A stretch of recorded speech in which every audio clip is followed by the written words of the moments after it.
Hey guys, hello and welcome to Amar. Today we're gonna make an amazing Bluetooth control car. So let's go see what we need to do.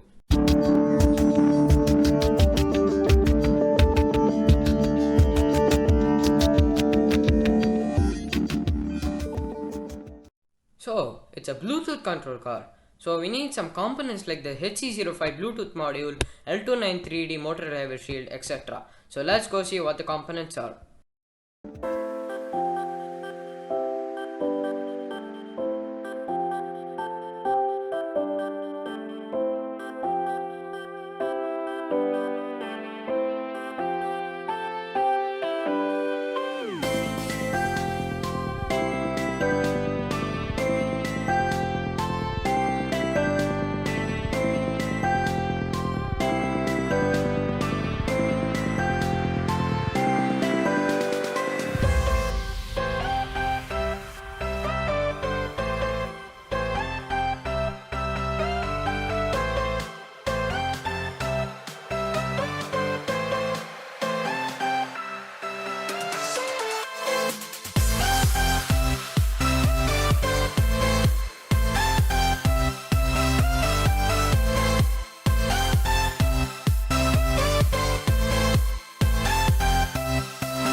Hope you liked my video.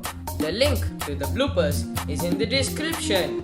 And of course, thank you for watching the video.